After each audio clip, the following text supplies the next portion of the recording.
Is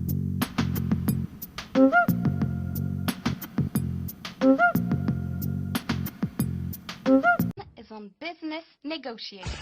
La vraie pensée unique n'est pas exactement celle qu'on croit. D'après Claude Agege, il s'agit surtout de l'idéologie néolibérale diffusée par un médium diablement efficace, la langue anglaise.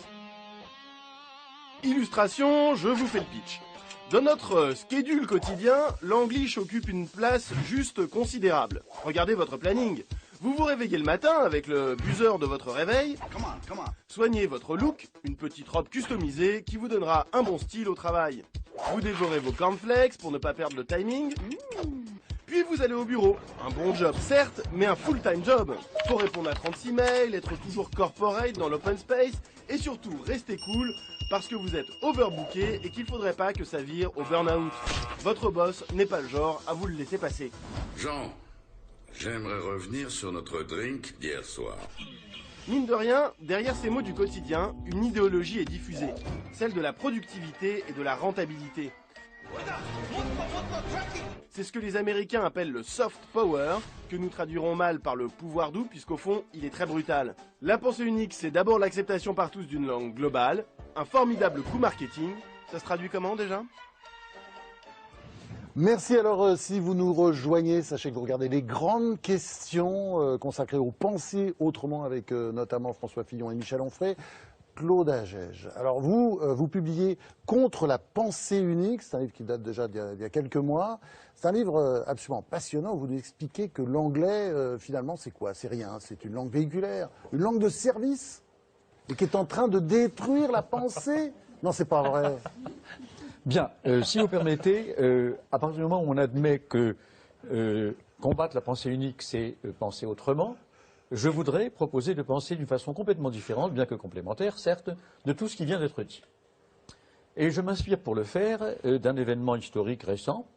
Lorsque Mitterrand est rentré des accords de Maastricht, eh bien, il a, de façon étonnante... Comment vous dites? Vous pouvez répéter? Pardon. Non, parce qu'il parle... Attention, ce monsieur parle au minimum 10 langues et, à mon avis, en réalité, plutôt une centaine. Hein. C'est un endroit dans lequel la Meuse a une étroitesse, et donc Maas veut dire Meuse, et Strucht, c'est le fait de se rétrécir. Eh bien, il a pris une mesure étonnante. Certes, il n'est pas seul à le penser, son entourage représentait un courant de pensée qui allait dans ce sens. Il a inscrit, à l'article 2 de la Constitution française, que le français était la langue officielle de la France. Pourquoi a-t-il fait cela? Eh bien, parce qu'il avait parfaitement compris que ces accords, qui ont donné à l'Europe sa configuration actuelle, étaient en train de consacrer quelque chose d'absolument redoutable, qui est la loi du profit sous la forme néolibérale. Le vecteur de tout cela, c'est l'anglais.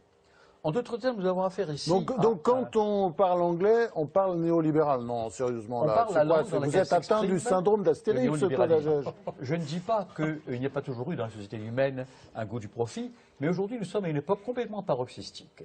Le profit dirige absolument tout, et c'est même quelque chose d'autre. Les États-Unis, et avec eux les autres pays qui prônent depuis Adam Smith pour les Anglais, depuis très longtemps, cette idéologie néolibérale, n'ont pas d'autre solution à n'importe lequel des problèmes contemporains que la même idéologie néolibérale. Ils ne connaissent que cela, alors qu'il y a une diversité immense de possibilités. Alors qu'est-ce que j'en déduis? Eh bien que cela est une très grave menace pour l'évolution même de l'espèce. Pourquoi? Parce que depuis l'Homo sapiens, notre espèce a évolué par différenciation progressive, de plus en plus puissante, et non pas du tout par homogénéisation, non pas du tout par uniformité. L'uniformité, elle est, si on peut me permettre une métaphore à la fois médicale et physique, du même ordre que l'entropie et que le cancer. L'entropie, qu'est-ce que c'est? C'est une loi apparente, on peut très bien la contredire par un effort négantropique, proprement humain, selon laquelle l'évolution va vers un processus irréversible qui aboutira à une homogénéisation totale de tout le monde. Il n'y aura plus aucune différenciation, et à la limite, c'est l'extinction même de l'espèce.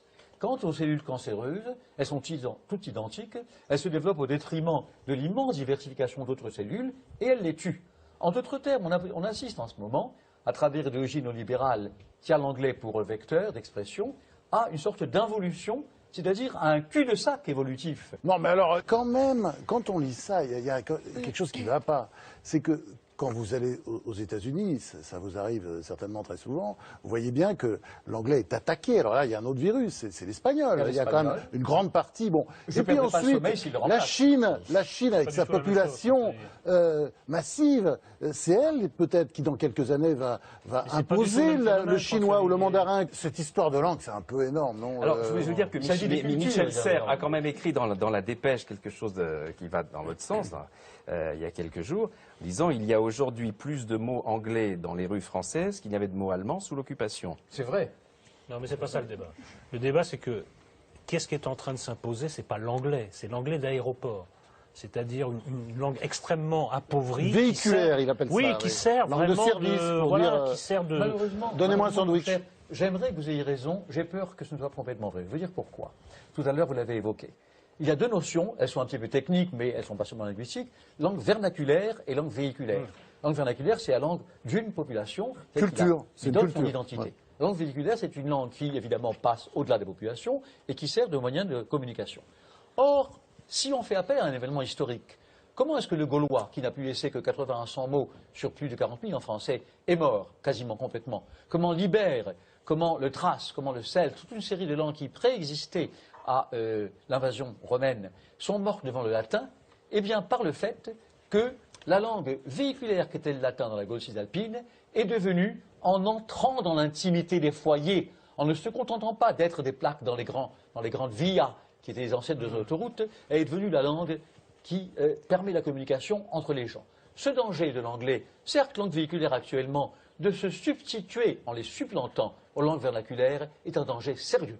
C'est pourquoi je prône la diversification. Je n'ai rien contre l'anglais, que j'aime comme toute langue. Je suis un amoureux des langues. François Olivier qu'il faut convaincre. Moi, je suis entièrement convaincu. Mais François non, moi, je pose des questions sur l'avocat du diable. Et Elsa Godard. C'est l'ennemi intérieur. C'est l'ennemi intérieur. Je voulais mais simplement... non, pas du tout. Être américain, c'est très sympathique. Moi, j'aime beaucoup les États-Unis. Je vous signale d'ailleurs, ce n'est pas que je cultive le paradoxe, l'idée de la pensée, de combattre la pensée unique, l'idée de m'en prendre à domination de l'anglais comme langue, pas en soi, qui est une langue très belle, intéressante, comme langue du profit paroxystique et tout, m'a été suggérée par des collègues américains. C'est eux qui m'ont dit, qu'est-ce que tu attends pour combattre cette ridicule? Ce sont des Américains, les élites, bien sûr, des gens informés. Oscar Wilde disait que nos pensées naissent tout habillées de mots. Pour lutter contre la pensée unique, est-ce qu'il ne serait pas temps d'imposer une pensée singulière? Néanmoins, imposer une pensée. Ou du moins proposer une pensée singulière. Mais est-ce qu'il y a un espace encore possible pour une pensée singulière? Mais certainement. Quand bien même on est dans un monde extrêmement individualisé. Mais y a-t-il un contenu possible de cette singularité? Mais bien sûr, le culte de l'art, de la créativité, de la musique, de la peinture, de la politique, capitale, activité humaine essentielle. Il y a des imbéciles qui disent, moi je ne fais pas de politique. Qui n'en fait pas? Je réponds à ces gens-là, la politique, c'est notre vie de tous les jours. Bon, le culte de ces activités humaines, dans leur diversité, selon les nations. J'ai cité la Chine, je cite le monde lusophone, le portugais, Portugal, Brésil, Mozambique, Angola, Cap-Vert, Guinée-Bissau. Je cite l'Espagne, quasiment toute l'Amérique latine sauf le Brésil. Je cite la Russie, et à propos de la Russie, j'ajoute que ce que disait De Gaulle est une très belle parole. Moi, je dis, si je peux me permettre de me revendiquer cette Ce que disait De Gaulle, c'était quoi? Comment? L'Europe de l'Atlantique à l'Oural. Ah, moi, je dis ceci. L'Europe de Brest à Vladivostok. Pourquoi être si timide? Que seront le Japon, que seront la Chine elle-même, que seront les États-Unis quand l'Europe aura une façade à Brest et une à Vladivostok? C'est-à-dire quand nous aurons enfin dépassé les ridicules méfiances qui sont celles de la Russie de Poutine et de l'Occident contre la Russie de Poutine. Quand on les aura dépassées, quand on aura vu que cette immense plaine avec très peu de relief, l'Oural culmine à 1500 mètres, c'est une plaine qui s'étend jusqu'à Kamchatka, jusqu'à Sakhaline, et qui est par conséquent la nature même de l'Europe et de la Russie, à ce moment-là, nous aurons une Europe, l'Atlantique, à Vladivostok. Michel Onfray, vous êtes agégien, alors vous buvez ces paroles complètement. Et vous aussi vous savez quel est le seul domaine où le français est demeuré langue officielle partout dans le monde? C'est le vin. Les PTT aussi. Non, c'est le vin, le concours du meilleur sommelier du monde. À chaque fois, c'est la langue officielle. Et même ça, et il y a le français. Même ça peut changer. Parce que... Non, parce que tant que les amoureux du vin défendront cet accord, il y a dire, l'accord mais vin, il y a l'accord mot, il y a l'accord mot vin. Non, ça c'est la volonté Didier du Van maire. Coblart. Mais dans le même temps... Didier Van Coblart, la France, c'est le seul pays où on n'a pas le droit de dire « vive le vin ». Sinon, on est vite attaqué, c'est illégal. C'est illégal. On va le dire quand même. On va le dire quand même, mais là, on est dans le penser autrement. On ne s'aime pas et on n'aime pas notre vin. Vive les mots du vin, ça on a le droit de le dire. Dernière chose qui permettra peut-être ensuite un dialogue plus fécond. J'ai oublié de dire une chose. Connaissez-vous ici, en général je demande qu'on développe ce sigle devant des publics cultivés, paraît-il, on ne sait même pas ce qu'il est, connaissez-vous le sigle OIF? Ou est-ce que c'est complètement opaque pour vous? Ah oui, c'est bon, opaque. j'en suis absolument désolé. Ça l'est. Organisation internationale de la francophonie. Voilà. Qu'est-ce que c'est? Eh bien, c'est un ensemble de gens, Abdou Diouf. souvent d'anciennes colonies, mais pas seulement. Il y a aussi des pays d'Europe centrale qui n'ont jamais été colonisés par la France, et il y a aussi des pays d'Asie du Sud-Est qui ne l'ont pas été davantage, de gens qui ont voulu promouvoir le français aussitôt après que le gouvernement de Gaulle avait signé les accords d'indépendance. Qui étaient ces gens? D'éminents hommes d'État, souvent mariés à des Françaises, c'est important le mariage pour la relation et l'éducation des enfants. C'est-à-dire Léopold Sédar Senghor du Sénégal, Bourguiba de Tunisie, Hamani Diori du Niger, Charles Elou du Liban, Norodom Sihanouk, le seul qui était encore vivant, qui est âgé et malade, qui est mort malheureusement il y a peu, du Cambodge. Tous ces gens qu'ont-ils voulu? Ils venaient à peine de signer avec la France l'accord d'indépendance. Et ils ont retenu de la France qu'ils avaient combattu ses armes les meilleures, sa culture et sa langue. En d'autres termes, la francophonie, l'OIF, Organisation internationale de la francophonie, par un des paradoxes de l'histoire contemporaine, est une affaire tout sauf française. François Fillon. Ça nous ramène quand même à notre débat, c'est-à-dire que ce qui est en cause, c'est la force de notre pays, c'est son projet d'avenir, c'est sa capacité à attirer pas seulement des investissements, mais des investissements intellectuels. Enfin, et donc faire ce constat ne suffit pas. Il faut se redresser, il faut se battre pour essayer. Pourquoi est-ce que l'anglais domine les relations internationales? C'est pas seulement parce qu'il véhicule une idéologie, c'est parce qu'au fond, il est la langue de pays qui ont gagné la bataille économique et la bataille idéologique. On a démissionné par rapport à la francophonie. Mais il y a deux autres choses. Pas seulement vous, tous les gouvernements français ont démissionné par rapport à la francophonie.